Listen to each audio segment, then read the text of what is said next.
Assalamualaikum warahmatullahi wabarakatuh. Selamat sore sahabat, apa kabar? Semoga masih dalam keadaan baik, sehat semuanya ya. Saya Ilham Dianta kembali hadir menemani Anda sore hari ini. Dan interval dari jam 15 sampai ke 16 nanti kita akan berbincang-bincang dengan sahabat-sahabat dari Badan Pusat Statistik Kabupaten Sidoarjo. Ini merupakan dialog khusus ya, ngulik ngobrol ulasan statistik bersama BPS Kabupaten Sidoarjo. Nah, yang apa saja nanti akan kita ulik-ulik gitu ya. Nah, kita nanti akan mengulas tentang IPM atau Indeks Pembangunan Manusia. Nah, proses pembangunan yang dilakukan oleh setiap negara ini hendaknya memang mencakup hampir semua aspek. Tetapi kalau mungkin dulu yang lebih diperhatikan itu adalah aspek ekonomi, tetapi untuk saat ini hampir semua aspek harus lebih diperhatikan ya, khususnya kesehatan maupun pendidikan, dan ini semata-mata dilakukan untuk mencapai kemakmuran suatu negara. Nah, kita nanti akan membahas tentang selayang pandang Indeks Pembangunan Manusia. Seperti apa ya Indeks Pembangunan Manusia, khususnya di wilayah Kabupaten Sidoarjo untuk tahun 2020. Nah, sore hari ini kita sudah bersama dengan sahabat-sahabat dari BPS Kabupaten Sidoarjo. Ada Ibu Indria Purwaningsih selaku Kepala BPS Sidoarjo. Sore hari ini lebih kelihatan seger ya Bu, ungu-ungu ya Bu. Kalau sekarang itu bilangnya unyu-unyu. Iya, ada Ibu Indria Purwaningsih selaku Kepala BPS Sidoarjo. Assalamualaikum, selamat sore Ibu Indria.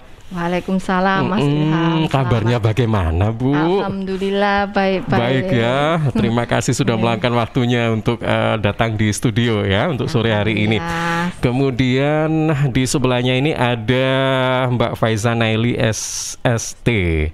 Oke, selaku statistisi ahli muda.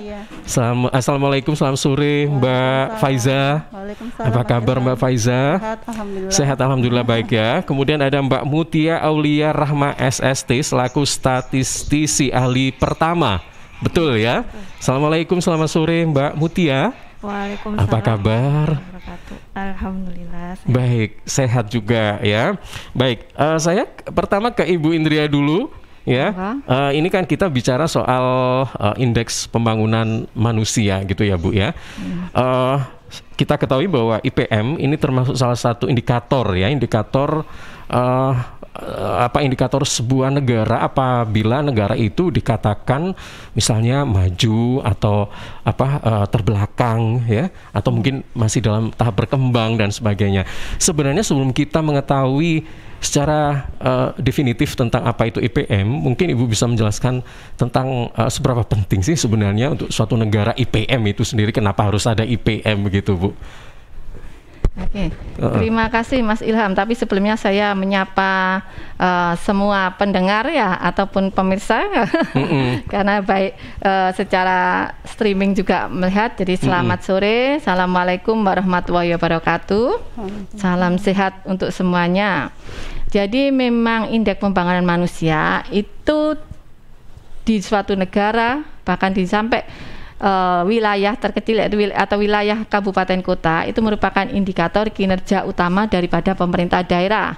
Jadi seperti di Sidoarjo ini dari 10 indikator kinerja utama itu 5-nya ada dari BPS. Nah, salah satu 5 itu adalah indikator ini Indeks Pembangunan Manusia. Nah, di mana Indeks Pembangunan Manusia di sini ini merupakan perluasan pilihan bagi penduduk. Jadi menjelaskan bagaimana penduduk itu dapat mengakses hasil pembangunan dalam memperoleh pendapatan, kesehatan, pendidikan, seperti itu. Jadi komponennya atau dimensinya itu adalah dari faktor kesehatan, faktor pendidikan, dan faktor ekonomi atau standar hidup layak. Di mana kesehatan ini adalah umur panjang dan hidup sehat seperti apa ya, terus pengetahuan dan standar hidup layaknya juga. Jadi ini 3 komponen yang harus dipenuhi di dalam penyusunan Indeks Pembangunan Manusia, seperti itu Mas. Dan memang dengan Indeks Pembangunan Manusia kita itu semakin tinggi ya, itu menggambarkan bahwa di wilayah itu penduduknya sudah sehat, panjang umur. Jadi kalau rata-rata umur warga di Sidoarjo berapa usianya, seperti itu. Misalnya di atas 60 tahun. Nah, itu kan menunjukkan ya seperti itu. Terus dimensi pengetahuan atau pendidikan. Pendidikan di sini juga sama. Jadi di Sidoarjo ini sudah, nanti persisnya rekan-rekan kami jadi angka-angka yang menunjukkan, saya secara garis besar rata-rata warga di Sidoarjo ini atau anak-anak di Sidoarjo ini yang lulus SMA berapa. Ya, itu ada di posisi berapa. Nah, seperti itu. Lama pendidikan itu menunjukkan berapanya. Terus juga dari sisi dimensi standar hidup layak. Standar hidup layak termasuk kemampuan daya beli. Kemampuan daya beli masyarakat Sidoarjo ini bagaimana. Nah, 3 dimensi ini yang menunjukkan indeks daripada pembangunan manusia. Jadi itulah yang dimana kita bisa memberikan Sidoarjo sekitar 80-an ya, kalau nggak salah sebenarnya. Ini kan sudah menunjukkan bahkan termasuk 5 besar atau tertinggi di Jawa Timur. Jadi untuk indeks pembangunan manusia di Sidoarjo ini sudah cukup menggembirakan, menunjukkan angka yang sudah menggembirakan.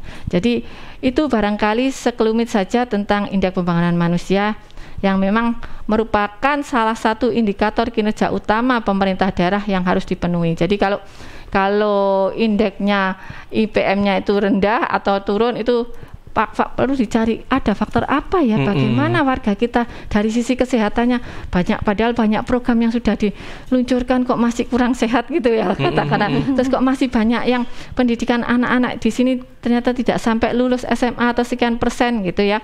Ini dari sini. Terus daya beli di Sidoarjo kok semakin menurun, ini apa ya? Makanya kita perlu bersama-sama dengan stakeholder untuk merumuskan supaya menjaga agar IPM ini terus terjaga dalam posisi yang tumbuh gitu. Oke, Bu Indria, tadi Ibu mengatakan bahwa warga di wilayah Sidoarjo ini termasuk punya IPM yang mengembirakan gitu ya. Dengan kata lain, apa bisa dikatakan bahwa warga Sidoarjo ini memang mayoritas sejahtera semua begitu atau bagaimana ya? Intinya kan tadi dari sisi kesehatan, pendidikan kan begitu, termasuk item atau indikator ya, dikatakan bahwa IPM itu tinggi. Itu berarti dari tingkat kesejahteraan, kemudian pendapatan, daya beli, kemudian pendidikan, kesehatan.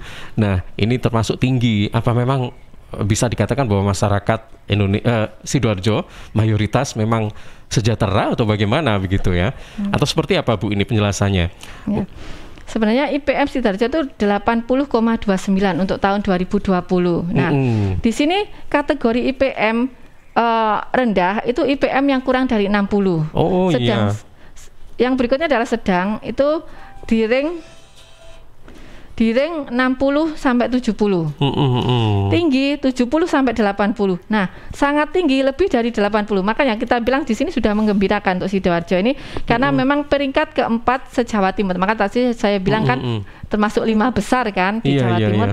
Karena kita sudah sangat tinggi walaupun lebihnya sedikit 80,29. Ya kan, tadi di atas 80 itu sudah menunjukkan sangat tinggi.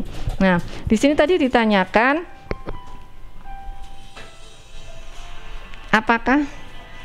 apakah bisa dikatakan bahwa dengan tingginya angka IPM ini bahwa memang masyarakat Sidoarjo ini sejahtera hidupnya gitu? Oke, ya. Di sini yang menunjukkan tadi mengembalikan adalah faktor kesehatan, faktor pendidikan, dan faktor ekonomi, daya beli. Jadi sejahtera ini ada indeksnya tersendiri. Jadi selain 3 ini masih ada variabel-variabel lain yang menunjukkan bisa disampaikan atau bisa dinyatakan itu sejahtera. Ya, jadi memang survei kami bermacam-macam. Memang dari IPM ini adalah survei yang dilakukan adalah survei sosial ekonomi nasional. Sehingga dari survei sosial ekonomi nasional ini menghasilkan beberapa indeks-indeks. Salah satunya adalah IPM. Tetapi kalau nanti kesejahteraan ada lagi yang harus kita tambahkan variabel-variabel yang lain. Jadi bukan berarti serta-merta menunjukkan ya kalau secara ini bisa dibilang sudah sejahtera, tapi tidak bisa kita menentukan indeks kesejahteraan hanya dari IPM ini saja, masih didukung dengan variabel-variabel yang lainnya. Gitu. Ternyata banyak ini ya ulasan-ulasan ataupun hal-hal yang bisa berkaitan dengan IPM ini sendiri. Nah, sebelum kita mengulas lebih lanjut, tentunya yang ingin kita ketahui juga maksud dari IPM itu, kalau hanya indeks pembangunan manusia orang pasti sudah tahu, tetapi arti atau maksud dari indeks pembangunan manusia ini apa sih? Ya, kayak gitu. Nah, ini mungkin bisa dijelaskan oleh Mbak Faiza atau Mbak Mutia, nanti bisa saling melengkapi ya. Monggo silakan. Iya, terima kasih Mas Ilham. Jadi sebenarnya seperti ini. Kenapa ada IPM? Jadi sebelum tahun 1970-an pembangunan itu masih semata-mata dilihat dari pembangunan ekonomi, Mas. Jadi bagaimana pembangunan itu diukur itu hanya dari pertumbuhan ekonomi PDB seperti itu. Nah, di era tahun 1970-an itu terjadi ada dekade di mana adanya tingkat pertumbuhan ekonomi yang tinggi, tetapi gagal memperbaiki taraf hidup masyarakatnya. Apa yang salah di sini? Seperti itu. Maka di UNDP mulai tahun 1991 mencanangkan adanya IPM, Indeks Pembangunan Manusia, sebagai untuk mengukur bagaimana tantangan pembangunan tidak hanya dipengaruhi oleh pertumbuhan ekonomi ini saja, tetapi adanya memperbaiki kualitas kehidupan masyarakatnya. Seperti itu, Mas. Beranjak dari situ, konsep pembangunan itu muncul untuk memperbaiki kelemahan konsep pertumbuhan ekonomi yang hanya untuk mengukur pertumbuhan pembangunan di suatu daerah. Karena kenapa di dalam IPM tersebut kita juga akan tidak hanya melihat konteks bagaimana pendapatan di suatu daerah tersebut, tapi bagaimana tingkat kesehatannya, bagaimana pendidikannya, dan bagaimana pengeluaran masyarakatnya, seperti itu. Tingkat belanjanya gitu ya. Iya, betul. Nah, tingkat konsumsinya. Betul. Ya. Pembangunan manusia itu didefinisikan sebagai proses perluasan bagi penduduk. Jadi penduduk itu mempunyai banyak pilihan untuk sejahtera. Nah, salah satunya diukur dengan dimensi-dimensi yang ada di komponen IPM tadi, yang tiga tadi sudah disebutkan oleh Bu Indri. Jadi disebutkan bahwa IPM itu dibentuk oleh 3 dimensi dasar, yaitu umur panjang dan hidup sehat, long and healthy life. Yang kedua pengetahuan atau knowledge atau pendidikan. Yang ketiga adalah standar hidup layak. Seperti itu. Sebenarnya yang disampaikan Bu Indri tadi sangat betul, Mas, dalam arti apa sih sebenarnya manfaat IPM? Kenapa kita tidak mengukur pembangunan dari pertumbuhan ekonomi saja, seperti itu? IPM itu ada 3 hal yang kenapa IPM itu sangat krusial. Pertama, IPM itu sebagai alat ukur keberhasilan. IPM merupakan indikator untuk mengukur keberhasilan dalam upaya pembangunan kualitas hidup manusianya. Itu yang tidak ada di PDRB atau pertumbuhan ekonomi. Yang kedua, IPM adalah salah satu indikator target pembangunan pemerintah dalam pembahasan asumsi makro. Jadi dalam target pembangunan pemerintah itu dibahas bagaimana sih kita mengukur target pembangunan kita di manusianya gitu. Tidak hanya di real dari pertumbuhan ekonominya, manusianya juga sudah sejahtera belum, seperti Mas Ilham sampaikan tadi. Kemudian yang ketiga, IPM juga digunakan sebagai salah satu alokator dalam dana alokasi umum daerah. Ini yang sangat penting, Mas. Jadi ketika IPM suatu daerah cenderung tinggi, dimungkinkan DAU-nya juga akan lebih besar. Itu yang kenapa sangat penting dalam seperti disampaikan Bu Indi, indikator dalam RPJMD, karena dia akan dipakai dalam penghitungan DAU-nya seperti itu. Oke, saya ingin tahu nih sebenarnya ya, di Kabupaten Sidoarjo itu saat ini kan sudah mencapai 80,29% ya kan tingkat IPM-nya. Itu sebenarnya dicapai dalam berapa tahun sih? Apakah dulu pernah sempat ada di level 60-70% misalnya, atau 60% kayak gitu? Atau memang Sidoarjo punya tingkat kemakmuran yang tinggi, jadi dari dulu memang diangkat 80 misalnya. Wah, ini prestasi yang cukup bagus. Nah, tapi di satu sisi sebenarnya kalau saya lihat itu itu bisa dikatakan memang sebagai acuan bahwa pembangunan itu merata ya, karena kalau di sisi lain kan masih ada nih ketimpangan gitu kan secara nyata gitu ya. Tetapi memang data kalau sudah menyebutkan begini ya sudah. Nah, tetapi apa yang dilakukan oleh BPS dalam hal ini terhadap ketimpangan-ketimpangan itu, dalam arti ada satu masyarakat di mana mereka itu masih belum bisa merasakan pendidikannya masih rendah misalnya, indikator pendidikan rendah, kesehatan juga sering masuk rumah sakit, sakit-sakitan aja kayak gitu, ya kan? Atau mungkin daya belinya, daya konsumsinya rendah. belinya di warung, nggak pernah ke mall misalnya. Ya gitu. Gimana ini? Komponen nih kayaknya ya Mas. Lebih asik iya ya. Kan? Jadi sebelum ke perkomponen gini Mas, sebagai pengantar saja, bahwa Sidoarjo itu menduduki peringkat IPM sangat tinggi di atas 80 itu sudah 2 tahun terakhir ini. Jadi tahun 2019 IPM kita sudah 80,05. Habis itu di tahun 2020 ini 80,29. Jadi peringkat IPM Sidoarjo itu sudah sangat tinggi ini diperoleh dari 10 tahun sebelumnya itu sudah masuk peringkat tinggi Mas. Jadi memang dari sisi SDM-nya Sidoarjo itu memang lebih unggul. Kenapa? Karena dalam peringkat seluruh kabupaten kota itu sering di peringkat keempat. Berapa nasional ya? Iya, Jawa Timur. Oh, se-Jawa Tim. Iya. Oke. Dalam level kabupaten nomor 1. Jadi yang 3 itu kota. Iya. Gitu ya. 3 tertinggi adalah kota Surabaya, Malang, sama Madiun. Kemudian kalau Sidoarjo ini keempat Kabupaten Sidoarjo. Nah, yang 3 kan kota. Iya. Kabupatennya Sidoarjo. Secara kabupaten itu Sidoarjo nomor 1. Nomor 1 di seluruh Jawa Timur. Oke. Kita bahas per komponen ya Mas. Mungkin disampaikan Mbak Mutia. Silakan. Komponennya lebih asik lagi karena akan kita bedah. Kenapa sih IPM kita bisa tinggi? Gitu. Nah betul, kita harus breakdown ya, harus breakdown satu-satu gitu kan. Kenapa bisa tinggi? Kan bisa dicontoh oleh kabupaten lain ya, seperti apa gitu. Silakan. Iya, jadi sebelumnya tadi ditanyakan BPS itu mengukur masukkan sebuah indikator yang mengukur secara makro gitu Mas. Jadi secara keseluruhan masyarakat di Sidoarjo itu diambil rata-ratanya. Nah, kalau yang Mas Ilham sebutkan tadi kan secara individu ya, ada individu yang begini, ada individu yang kurang, itu contoh ada kasus lah kayak gitu. Ya. Namun yang diukur BPS ini adalah secara keseluruhan. Jadi secara makro diambil rata-rata. Nah, untuk IPM itu sendiri ada 3 dimensi ya, tadi sudah disebutkan. Yang pertama sebenarnya dimensi dasar manusia itu kan ada 13 ya, ada 13. Nah, si IPM ini diukur dari 3 dimensi. Yang pertama dimensi standar hidup layak tadi. Nah, standar hidup layak ini diukur. Jadi kan indikator harus terukur ya, nggak bisa cuma cuap-cuap gitu. Ya, diukur dengan angka harapan hidup atau yang dinamakan AHH gitu ya. Angka harapan hidup. Jadi angka harapan hidup ini artinya untuk bayi yang lahir di tahun itu seberapa panjang sih umurnya itu, berapa tahun diharapkan bisa berapa lama hidup gitu. Itu angka harapan hidup.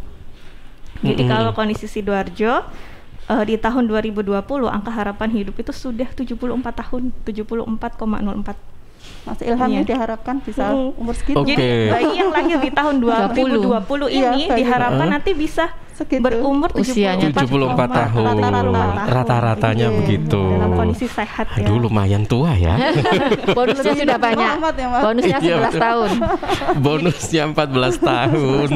Kalau secara rata-rata kan memang wah tinggi ya, lumayan 74, aja 63 gitu kan. Tapi agak susah ya kalau usia segitu tiba-tiba stroke gitu ya. Stroke ringan kayak gitu. Sehat terus. Mas, di sini diartikan bukan berarti kita diharapkan berusia segitu. Dalam tapi ketika kita sehat, kita bisa berusia nyampe seusia segitu bayi yang lahir nanti. Jadi maknanya seperti itu. Jadi bukan bayi yang lahir bisa segitu, bukan. Dia diharapkan sehat bisa pada usia seperti itu. Oke. Baik. Jadi ini pasti setiap wilayah beda-beda tergantung hasil IPM ini sendiri kan. Betul. Untuk Sidoarjo ini mencapai 74 tahun kayak gitu kan. Dimensi kesehatannya ya Mas, angka harapan hidupnya. Iya, betul. Baik, saya ke Ibu Indria kembali ya, Bu. Sebenarnya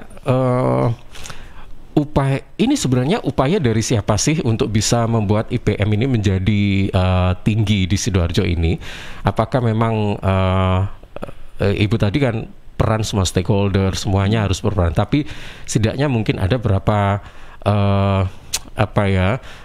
lembaga atau mungkin apa yang paling berperan utama terhadap pembentukan IPM ini apa begitu? Kemudian bagaimana cara untuk mempertahankan agar wilayah Sidoarjo ini tetap berada di angka 80 kalau bisa terus naik begitu Bu? Kira-kira apa yang harus dilakukan gitu? Oke. Terima kasih Mas. Kita kembali lagi ke 3 dimensi. Kalau terlihat dari sini memang OPD terkait ataupun pemerintah daerah ya, pemerintah daerah memang ya tidak lepas dari kepala daerahnya bersama-sama dengan para OPD-nya. Kalau terlihat di sini adalah jelas OPD-nya dari Dinas Kesehatan ya. Dinas Kesehatan. Yang kedua adalah Dinas Pendidikan. Ya, Dinas Pendidikan yang terakhir adalah di sini terkait dengan ini bisa dari Bapeda, perekonomian, terus juga Disperindak, di mana saling terkait. Tapi di sini juga pengeluaran per kapita atau tentang dari sisi ekonominya atau daya beli tadi, ini juga kita tidak bisa serta-merta seperti itu. Faktor kesehatan pun tetap semua faktor, semua unsur termasuk tokoh agama, tokoh masyarakat, karena kita untuk mensosialisasikan dengan anak ini rata-rata, karena terus terang rata-rata lama sekolah 10,5 tahun. Artinya kalau 10,5 itu berarti kalau harapan lama sekolah kan 14,93 ya. Jadi kalau 14,93 berarti mereka sudah di kelas 2 kelas berapa ya? Berarti kuliah ya, diploma, betul. Ya, Bu. Kuliah ini. Ya. Jadi rata-rata di Sidoarjo itu sudah pendidikannya kuliah. Jadi di diploma 3, diploma 2 ya, diploma 3. Nah, rata-rata lama sekolahnya 10,50 berarti di posisi berapa itu? SMA kelas 1. Nah, jadi kayak begitu Mas. Jadi nah di sini tidak hanya peran pendidikan ke Dinas Pendidikan saja, tetapi tokoh agama juga perlu mendukung supaya anak kita, tokoh masyarakat ya. Jadi semuanya tidak bisa jalan sendiri-sendiri. Jadi harus saling bersinergi tadi. Nah, untuk supaya di Sidoarjo ini kita giatkan, apalagi kita hapus semua yang buta aksara, kata-kata seperti itu kita tingkatkan supaya pendidikan dasar 12 tahun itu bisa terpenuhi. Nah, ini sudah bisa 14 tahun.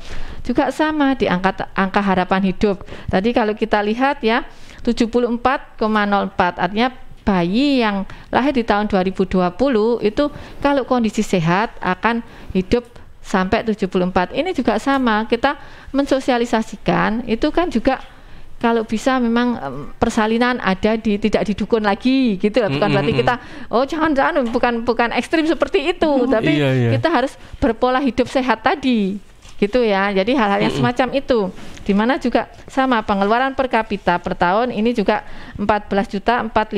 Artinya di Sidoarjo ini sudah pengeluaran per kapita per tahunnya ini sudah 1 juta sendiri. Ini pengeluaran loh Mas ya, bukan pendapatannya ya, pengeluaran per kapitanya. Jadi pengeluarannya seperti itu. Jadi otomatis kan pengeluaran itu kan otomatis kan pendapatannya lebih dari itu. Ini yang dikeluarkan baik untuk konsumsi yang berupa makanan maupun non makanan itu sudah warga Sidoarjo itu per bulannya sudah lebih dari 1 juta. Karena 14 juta 4 sekian kalau dibagi 12 kan 1, jadi peran kita semua dan di BPS ini hanya memotret dari yang ada, jadi warga masyarakat yang kebetulan kita kena sampel, kita jadikan responden dan kita dapatkan informasi-informasi dari responden itu sehingga terkumpullah data-data yang akhirnya kita olah keluar angka-angka seperti ini tadi ya. Nah, itu prosesnya tadi, begitu ya Bu ya. Seperti itu. Oke, Bu Indri, satu lagi nih sebelum saya menginjak ke iklan ya. Gini, sebenarnya faktor-faktor apa sih yang membuat IPM itu bisa tinggi, atau mungkin faktor-faktor apa yang bisa membuat IPM itu masih rendah, berkutat di situ saja?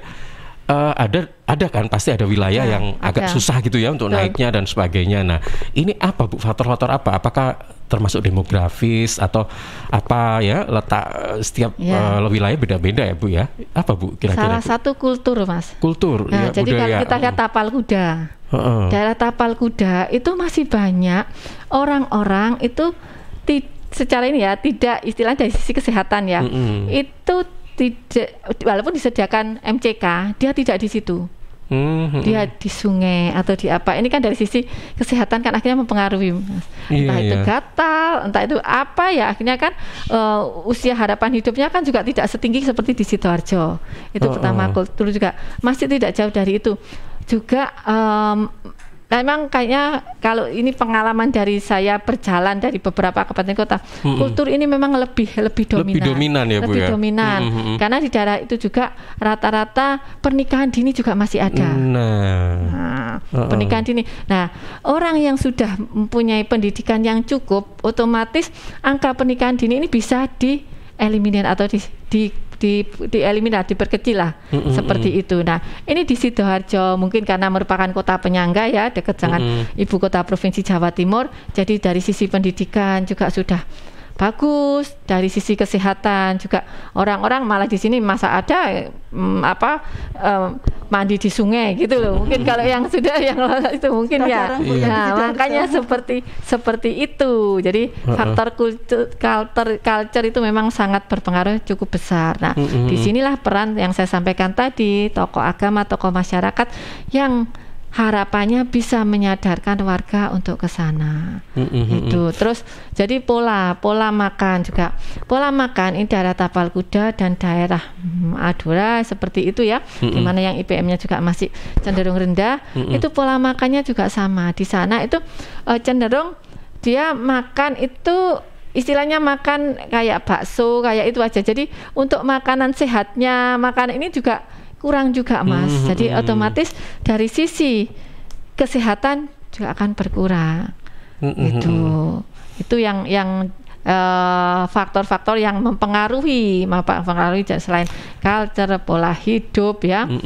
Itu pola makan, maksud saya pola makan itu yang sangat besar, maksudnya terlihat pengaruhnya, pengaruhnya itu sangat besar.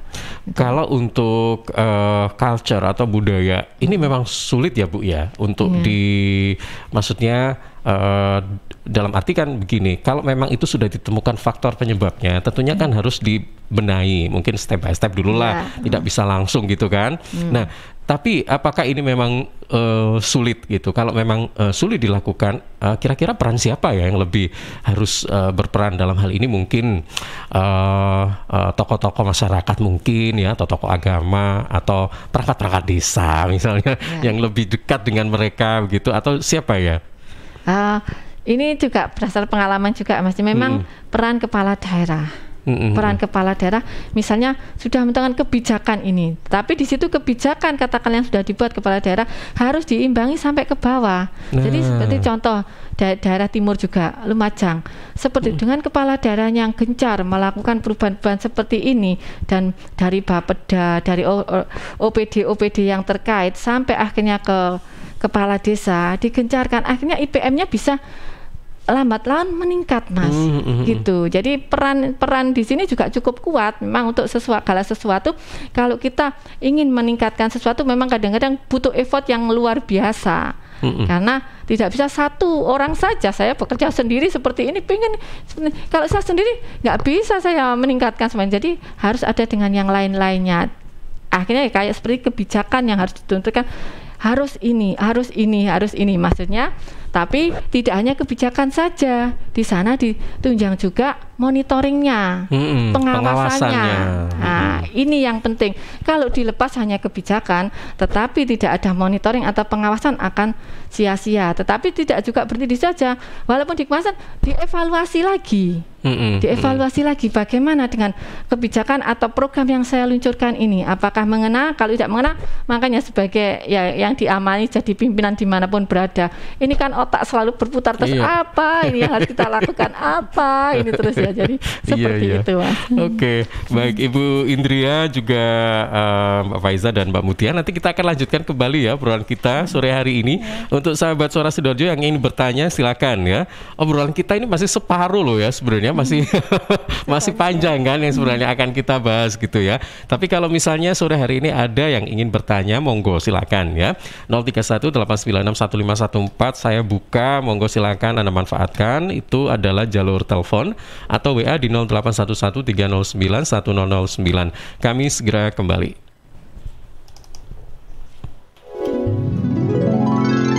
Suatu hari di dalam tubuh yang sudah divaksinasi, vaksin bekerja dalam tubuh menimbulkan kekebalan melawan COVID-19. Lapor Komandan, tubuh ini baru saja dimasuki vaksin dan kini mengalami beberapa reaksi seperti pusing, demam, dan mengantuk. Apakah ini berbahaya, Komandan? Tenang, tubuh ini baik-baik saja. Justru pasukan kita akan semakin kuat untuk melawan virus dan... Sudah, biar saya saja yang menjelaskan, Komandan. Ya, reaksi setelah vaksinasi merupakan hal yang wajar terjadi. Umumnya hanya gejala ringan seperti nyeri, bengkak, dan kemerahan di tempat suntikan, pusing, atau demam. Nah, kalau sudah di rumah dan terjadi reaksi, tetap tenang, hubungi nomor kontak yang ada di kartu vaksinasi. Ayo, vaksinasi COVID-19 sekarang juga. Dipersembahkan oleh Kementerian Kesehatan Republik Indonesia. Rokok opo iki kok putihan? Ya rokok kok, ya murah, ya akeh. Rokok ilegal ki. Masa rokok ilegal iki? Yo ki. Lah awakmu kok roh nek iki rokok ilegal? Rokok ilegal iki gak nek pita cukene. Samen paling roe bandrol kuwi lho. Rokoke kudu enek merek karo nama perusahaane sing terdaftar ndek bea cukai. Lokasi pembuatane ndek kene ya gak enek. Terus ndek kene rokok ilegal iki gak enek gambar karo peringatane teko pemerintah. Berarti rokok ilegal gak resmi no? Aduh ya mesti to Lemul. Rokok ilegal merugikan negara. Mergo ora mbayar cukai sing digembangun negara. Walah tutu, sepenting wong-wong gak roh. Loh, gak iso lagi. Makane to Le, tuku sing pasti-pasti ae. Aja ngawur. Laporkan peredaran rokok ilegal ke kantor Bea Cukai terdekat atau hubungi nomor 1.500-225 1.500-225. Iklan layanan masyarakat ini dipersembahkan Bea Cukai Sidoarjo. Ayo, ngewangi Bea Cukai, berantas rokok ilegal. Bea Cukai Sidoarjo, fokus mengawasi, tulus melayani. CHEERS, cheers. CHEERS, cheers.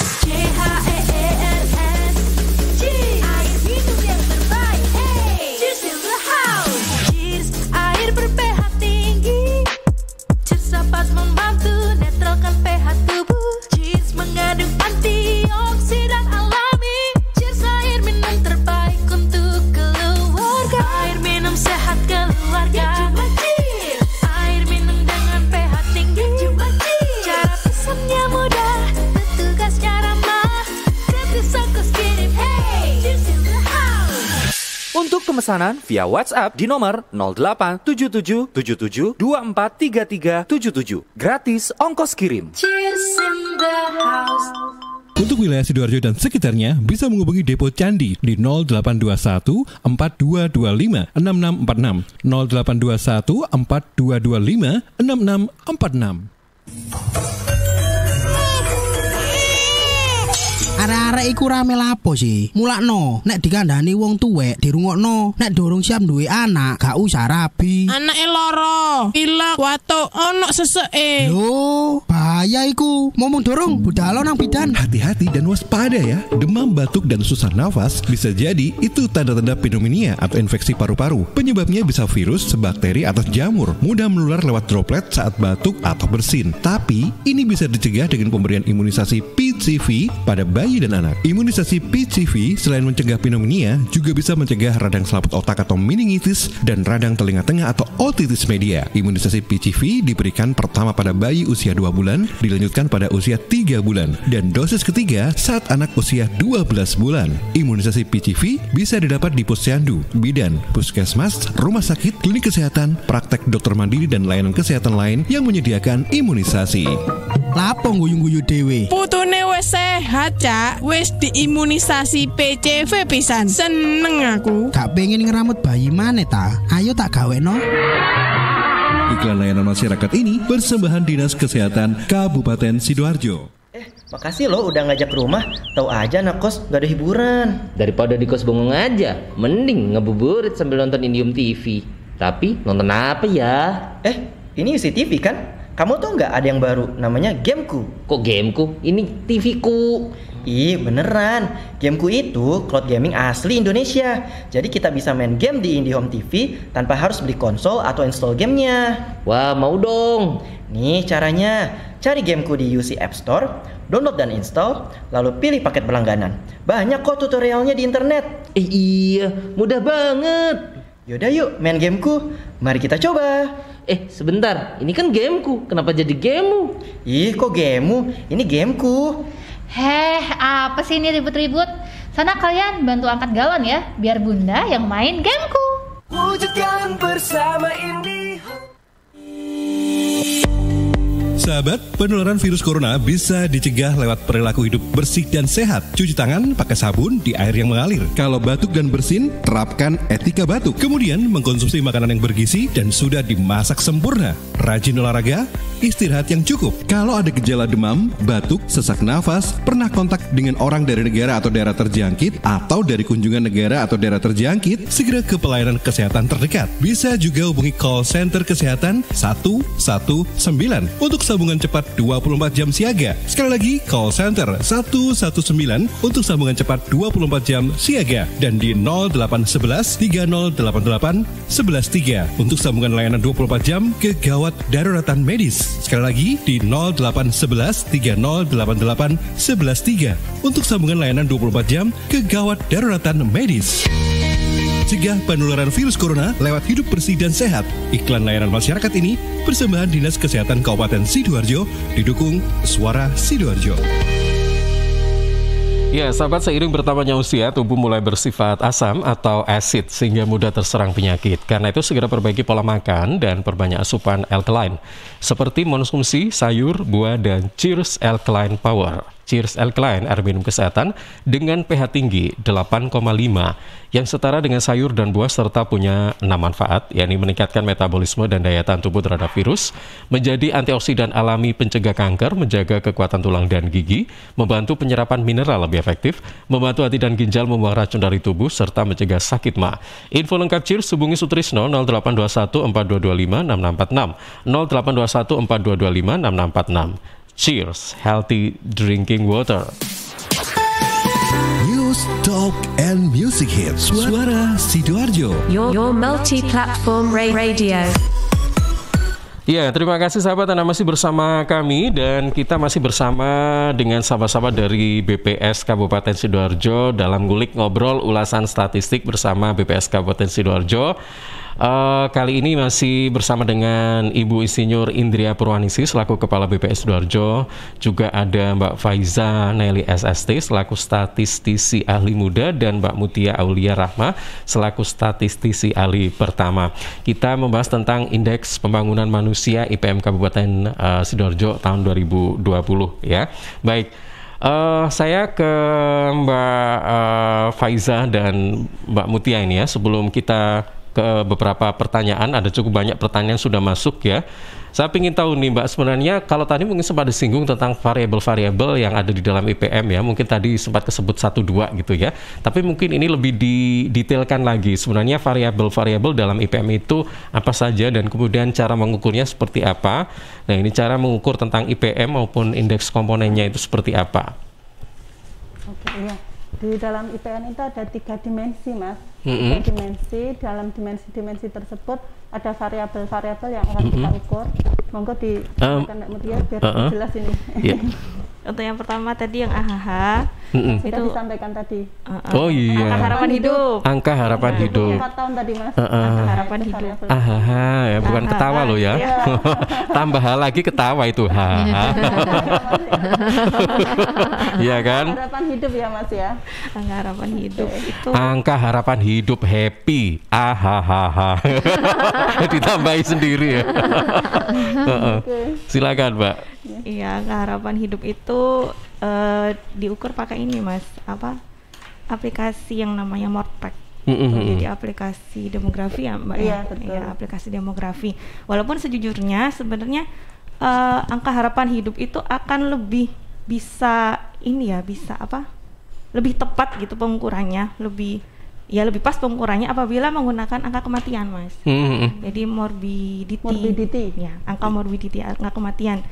Di satu tahun tertentu itu harus butuh catatan administrasi.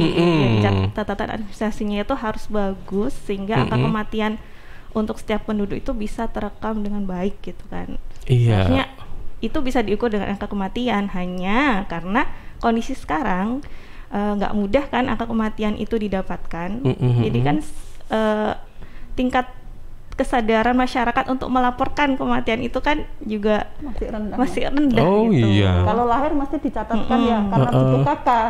Betul. Kalau kematian banyak mungkin yang lupa melaporkan dalam arti mungkin masih berduka, dukanya 3 tahun. Jadi berduka 3 tahun sampai 3 tahun baru lapor gitu ya.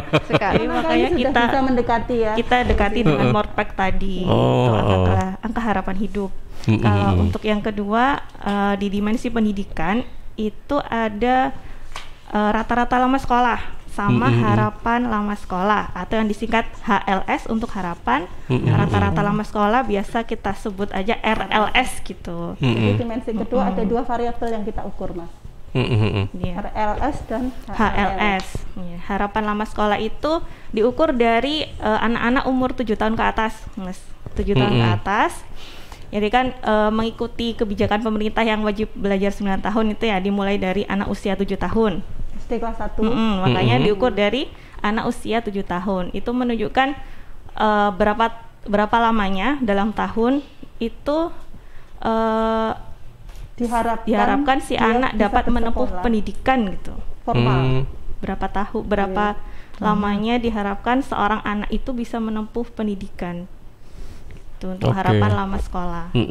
Itu termasuk sampai bangku perguruan tinggi ya maksudnya? Iya. Nah, angka minimumnya itu 0 tahun, angka maksimumnya itu 18 tahun. Itu HLS. Kuliah ya. 18 tahun itu S3-nya. S3 ya. Itu angka maksimumnya. Sementara Sidoarjo tadi di angka HLS-nya di angka 14 ya. 14 ya. SMA ya? Bukan. Yang kuliah. Diploma 3 diploma.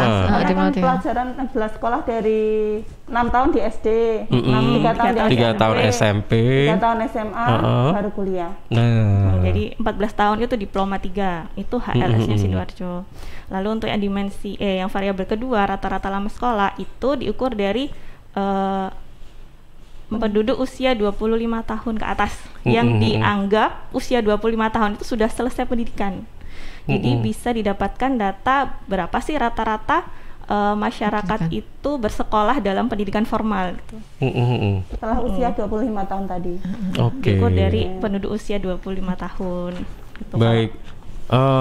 Sebenarnya kalau pendidikan ini memang ada kaitannya dengan ekonomi atau enggak sih? Kalau begini, kadang ada ya, mohon maaf ini ya, yang paling sederhana saja, ini sarjana kok jadi tukang gojek misalnya.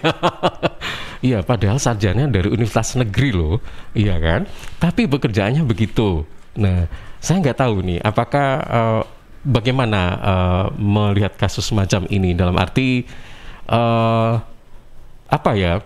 Ini istilahnya mungkin teman-teman atau sahabat-sahabat dari BPS mungkin ada istilah khusus atau apa begitu. Kalau kita seyukyanya misalnya ya S1 itu mungkin bekerja di mana begitu ya kan. Tapi untuk saat ini kok begitu. Nah, ini bagaimana? Apakah variabel atau contoh kasus semacam ini bisa nggak dijadikan kayak dalam penghitungan? Ini gitu kan? Iya, kayak begitu-begitu. Jadi di penghitungan pendidikan ini terlepas dari seperti itu Mas. Jadi di penghitungan IPM ini melihat pendidikan yang dia tamatkan, yang rata-rata lama sekolah tadi. Jadi dia itu di usia 25 tahun ke atas sudah sekolah sampai mana sih gitu. Dicari rata-ratanya. Ijazah tertingginya. Ijazahnya. Kemudian kalau yang harapan lama sekolah itu diharapkan nanti anak usia 7 tahun ke atas itu bisa sekolah sampai jenjang mana, seperti itu. Jadi 2 variabel ini kita gabungkan untuk melihat dimensi pendidikan dari IPM. Jadi terlepas dari nanti pendidikan S1 bisa kerja di mana itu mungkin lain ceritanya, mungkin dia akan beda kasus ya. Mendekati ke tenaga kerjaan. Jadi mungkin di data di sosial di kami ada Mas. Jadi TPT tingkat pengangguran terbuka seperti itu nanti akan ada bahasannya sendiri, mungkin akan dibahas di lain waktu. Oke, waduh banyak sub-subnya dong. Banyak sekali. Iya, baik. Ini ada beberapa pertanyaan ya. Waktunya kurang 11 menit lagi. Nanti kita takutnya nggak mencukupi waktunya ya. Melalui Twitter @gary556, apakah fluktuasi naik turunnya ekonomi juga bisa berpengaruh dalam ini peningkatan IPM atau dalam menentukan IPM begitu ya? Apakah fluktuasi naik turunnya ekonomi bisa berpengaruh dalam metodologi IPM? Sebenarnya itu sih terhadap penghitungannya ya. Iya. Kemudian dari Instagram @susanarinda ya. Ibu bisa dijelaskan apa sih keunggulan IPM metode baru? Apakah bisa memenuhi natalitas yang membludak?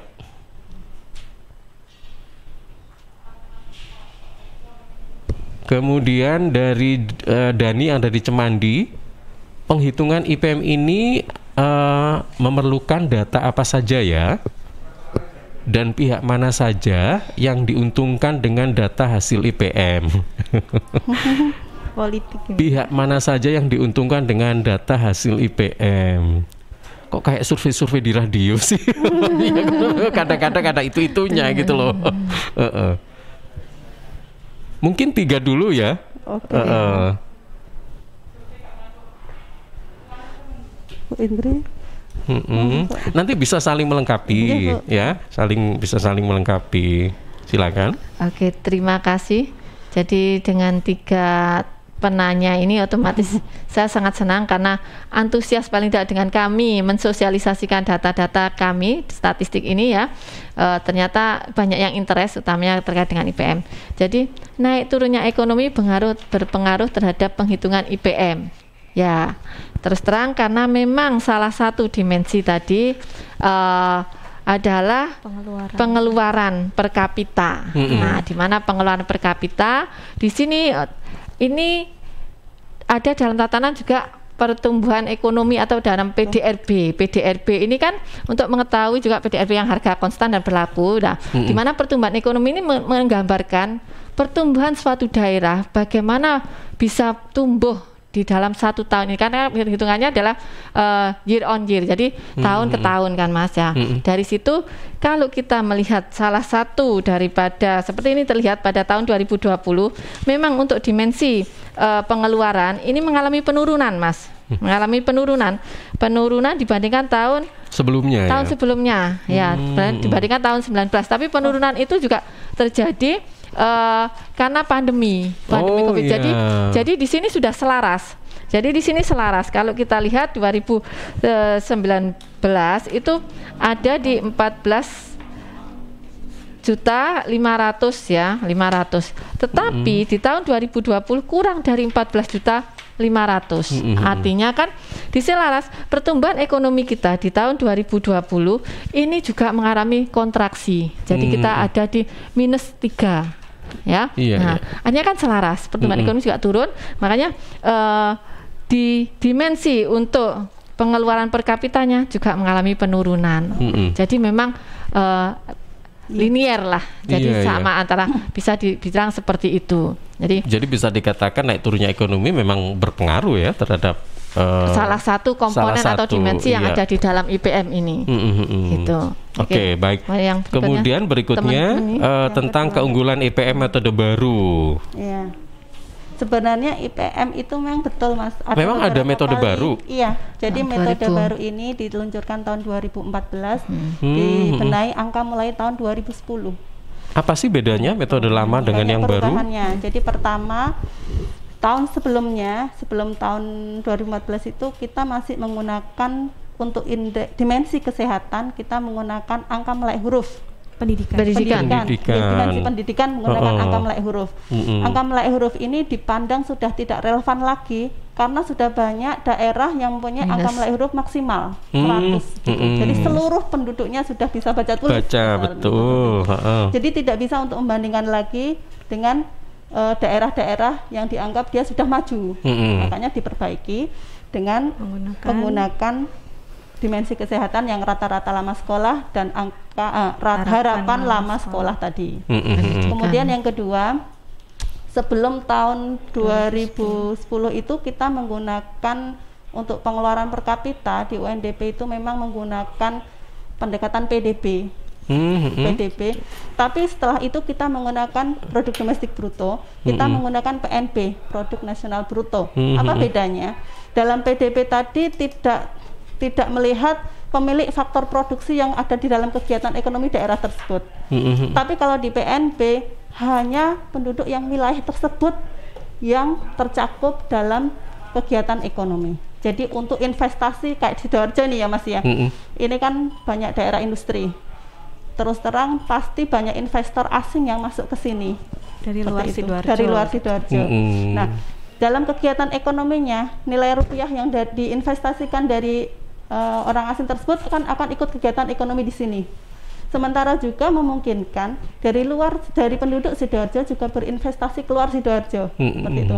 Nah, agar tidak bias penghitungannya, yang memang benar-benar penduduk Kabupaten Sidoarjo, maka dalam PNB tersebut mengeluarkan investasi faktor luar negeri yang masuk, luar daerah yang masuk ke dalam, dan memasukkan orang luar yang penduduk Sidoarjo yang berinvestasi keluar dimasukkan ke dalam Sidoarjo ya. Berarti menggambarkan real dari penduduk Sidoarjo sendiri. Oke, baik. Yang terakhir Mas, yang ketiga nih Mas. Oh iya. Jadi yang sebelumnya rata-rata, jadi ada 3 komponen tadi nih, dimensi kesehatan, pendidikan, dan standar hidup layak. Dulu penghitungannya aritmatik, dijumlahkan 3-3-nya dibagi 3. Sekarang geometrik. Kenapa? Agar angkanya lebih bagus, lebih menggambarkan real sebenarnya, karena penghitungannya juga akan beda Mas. Ya, kalau aritmatik kan angka yang rendah bisa tertutup dengan angka yang tinggi. Gitu. Tapi kalau geometrik ketimpangan itu jelas gitu. Mungkin lebih logis istilahnya ya. Iya gitu ya. Ketimpangan itu akan lebih terlihat gitu Mas kalau pakai geometri. Karena dia penghitungannya lebih menyeluruh Mas. Karena kalau aritmatik itu kan kalau ada misalnya ya, daerahnya Sidoarjo pendidikannya tinggi, kesehatannya rendah, tapi pengeluaran per kapita tinggi, maka IPM-nya akan terdongkrak karena cuma dijumlah dibagi 3. Kalau di akar pangkat 3 geometrik, dia tidak akan seperti itu hasilnya. Kayak voting dong. Itu banyak yang tinggi, rendah kalah gitu. Intinya dengan metode baru itu diharapkan angka IPM-nya itu lebih menggambarkan real keadaan sebenarnya, seperti itu. Dan ketika dengan metode baru, maka angkanya akan sangat berbeda dengan metode lama, cenderung lebih rendah. Seperti itu. Tapi di seluruh kabupaten kota yang dihitung pasti. Oke, itu dipakai ya sampai sekarang ya Mbak ya, yang metode jadi baru. Ketika 2014 tadi kita menggunakan pendapatan per kapita itu penghitungan barunya dengan tahun dasar 2012, diharapkan akan membuat datanya itu lebih real time, karena angka-angka yang sebagai tahun dasarnya adalah angka-angka yang baru, bukan pakai angka yang lama lagi.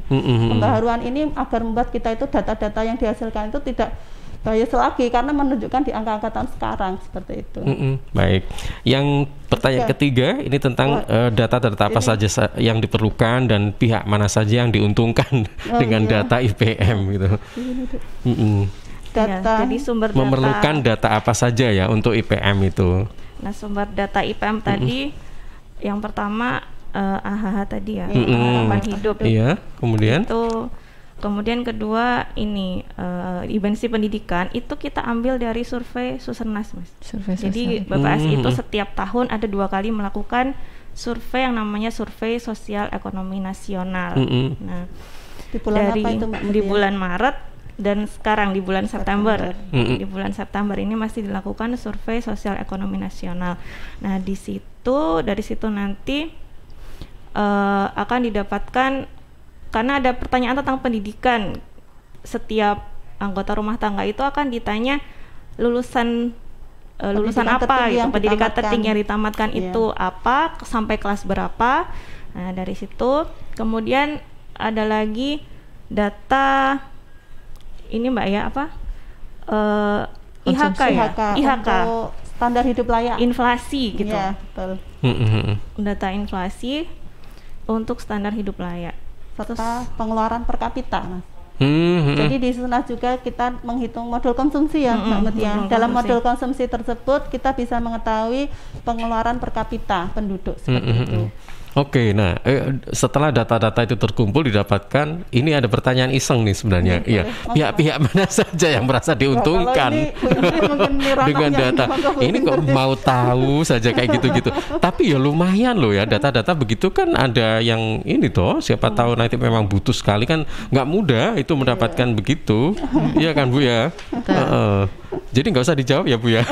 Nggak apa-apa. Jadi kalau pihak yang jelas saya sampaikan di awal tadi itu kan merupakan indikator kinerja utama pemerintah daerah. Jadi itu yang pertama kali membutuhkan. Tetapi selain itu juga ini juga sebenarnya menarik untuk investor. Kita melihat kalau dari salah satu sisi dimensi saja kesehatannya kurang bagus, rendah posisi. Berarti kan di sana apakah ini perlu ya kita istilahnya membuat suatu pabrik atau suatu apa yang untuk support ke arah kesehatan ini yang entah itu mau makanan suplemen atau apa ya. Terus dari sisi pertanian mungkin juga seperti itu. Jadi ini harus mungkin dari sisi entah memungkinkan di perikanan ya, apa kita genjot di perikanannya supaya warga di situ akan semakin sehat dengan makanan-makanan yang tinggi protein. Nah, hal-hal yang semacam ini. Jadi kalau secara keseluruhan kalau kita berpikir positive thinking ya, jadi kita tidak ke arah kemana, manfaatnya akan banyak orang-orang yang memanfaatkan hal ini karena terus terang juga di BPS itu juga kita dievaluasi. Jadi kalau data-data mana yang tidak akan digunakan oleh stakeholder atau pihak itu yang perlu kita evaluasi, apa ini perlu dilanjutkan enggak surveinya kayak begitu. Tapi kan ini masih banyak yang membutuhkan, pendidikan juga sama. Betul Bu. Bukan pihak mana yang diuntungkan tapi banyak yang membutuhkan. Jadi dibalik pertanyaannya nanti kalau saya enggak menjawab nanti dipikir berarti memang ini ke politik, jadi dibalik ini banyak sekali yang masih membutuhkan itu ya Bu ya. Baik, ini yang terakhir dari Rian yang ada di Sedati. Kalau di Sidoarjo IPM-nya sudah dibilang aman, kira-kira nantinya faktor mana saja yang harus lebih ditingkatkan? Ini kan tadi aman 80,29 ya kan? Apakah ini perlu ada peningkatan lagi Bu biar mencapai 100 gitu? Apa yang kira-kira harus ditingkatkan gitu? Salah satunya di pengeluaran per kapita Mas. Karena kan terus terang tahun ini turun karena dampak daripada pandemi. Nah itu mungkin yang perlu ditingkatkan tadi ya. Berarti lihat kondisi pada saat ini ya. Iya kan ada faktor penentunya juga, sebabnya juga karena pandemi ini ya Bu ya. Betul. Kalau misalnya dari pendidikan, kalau toh memang ini juga bisa masih ditingkatkan karena tadi usia yang 25 ke atas kita kan skornya kan di 10. Berarti 10 itu kan sampai SMA ya. Tapi belum lulus. Kalau lulus kan di 12, Nah, itu kalau memang mau. Jadi kita semua Sidoarjo biar sudah minimal SMA semua yang usia 25 tahun ke atas. Seperti itu. Kalau harapan lama hidup tadi, tadi angka harapan hidup tadi, itu kan sudah tinggi ya 74. Kalau saya bilang kan sudah bonusnya sudah 11 tahun. Cukup panjang sudah. Kalau itu menurut saya sudah cukup lah. Tapi dua dimensi itu tadi yang kayaknya memang masih bisa untuk digenjot Mas. Kalau masih mau ditingkatkan di dua dimensi itu. Oke, baik. Wah, luar biasa, senang sekali ini ya. Kita dapat ilmu baru yang sangat banyak sekali kita dapatkan sore hari ini. Sebelum kita akhiri, ada beberapa hal yang ingin disampaikan. Silakan Ibu Indri, juga Mbak Faiza dan Mbak Mutia sebagai closing statement-nya terkait dengan IPM ini. Monggo silakan. Sebenarnya IPM ini indeks kompositnya sederhana ya Mas. Hanya 3 indikator yang kita untuk mengukur kesejahteraan masyarakat ya. Cuman sebenarnya IPM itu merupakan indikator jangka panjang. Jadi kita memaknainya jangan hanya dari satu titik. Disampaikan tadi IPM kita sudah aman, tidak hanya sekitar seperti itu. Jadi IPM itu kita lihat dari kecepatannya atau pertumbuhan IPM-nya tiap tahun bagaimana. Apakah pertumbuhannya itu bisa lebih baik dari tahun sebelumnya, apakah dia itu bisa menambah dari tiap dimensi tersebut, bisa pertambahannya banyak atau enggak gitu. Apalagi untuk kondisi Sidoarjo yang IPM-nya sudah sangat tinggi, dalam arti SDM-nya sudah sangat bagus seperti itu. Maka tidak hanya dari bagaimana sih menambah, tapi bagaimana kita bisa memberikan pertumbuhan yang secara kontinu gitu. Seperti itu. Oke. Ada tambahan lagi? Kalau closing statement-nya sih karena kita institusi penyedia data ya, pengumpulan data. Jadi saya berharap karena kita sekarang juga di era gadget, era gawai kayak gini, banyak sekali sudah survei-survei kami yang menggunakan KPI. Apa itu Bu? Computer Assisted Personnel Interview. Jadi menggunakan gadget ini kita menanyakan dengan seperti ini. Nah, itu ya seperti itu. Terus juga dengan survei-survei kami online. Nah, ini saya memohon kepada warga Sidoarjo, kalau ada survei-survei online seperti ini, partisipasinya yang saya harapkan. Karena terus terang tanpa ada partisipasi dari warga Sidoarjo, ini juga kita akan kesulitan untuk bisa menggambarkan bagaimana warga Sidoarjo ini, seperti kemarin survei dampak COVID ya, itu secara online. Nah, ini juga responnya katakanlah masih rendah karena mungkin salah satu kurang sosialisasi ya, ataupun mereka ogah-ogahan saja mengisi, atau yang gampang-gampangnya kemarin sensus penduduk online kan itu sudah serentak, sosialisasi kita juga sudah berlebih, tapi responnya masyarakat juga masih kurang. Tetapi alhamdulillah dengan tadi bersinergi lagi dengan pemerintah daerah, akhirnya kami bisa mendapatkan hasil yang kami inginkan, karena secara jumlah kita bisa, secara persentase atau jumlah kita bisa di urutan kedua di Jawa Timur. Jadi saya mohon dukungan support daripada warga masyarakat untuk berpartisipasi aktif dalam pengisian survei yang dilakukan BPS, utamanya baik yang online maupun yang offline. Mungkin itu saja. Ya, kita harapkan agar IPM di wilayah Sidoarjo ini juga tetap bertahan di angka 80, kalau bisa malah lebih gitu ya Bu ya. Tapi tadi Bu Indria kan menginginkan agar warga dan masyarakat Sidoarjo ini harus mendukung ya Bu ya terhadap program, apapun program dari BPS tentunya ya kan. Contohnya tadi kayak survei dan sebagainya. Nah, ini memang harus didukung gitu ya. Baik. Ada tambahan lagi? Cukup ya Bu ya? Oke.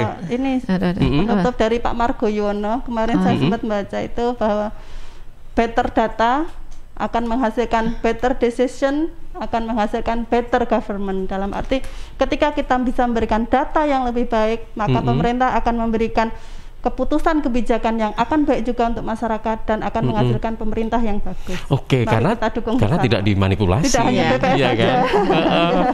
Oke, baik. Terima kasih Ibu Indria Purwaningsih, juga Mbak Faiza Naili dan Mbak Mutia Aulia Rahma. Semoga obrolan kita ini bermanfaat dan mudah-mudahan ada waktu untuk bisa ngobrol lagi gitu ya. Oke, terima kasih. Selamat sore dan assalamualaikum warahmatullahi wabarakatuh. Waalaikumsalam warahmatullahi wabarakatuh. Iya, sahabat, baru saja kita simak ngulik ya ngobrol ulasan statistik bersama BPS Kabupaten Sidoarjo tentang Indeks Pembangunan Manusia IPM Kabupaten Sidoarjo tahun 2020 bersama Ibu Insinyur Indria Purwaningsih selaku Kepala BPS Sidoarjo, kemudian Mbak Faiza Naili SST selaku Statistisi Ahli Muda, dan Mbak Mutia Aulia Rahma SST maksud kami selaku Statistik Ahli Pertama. Semoga bermanfaat. Saya Ilham Dianta pamit, terima kasih dan sampai jumpa.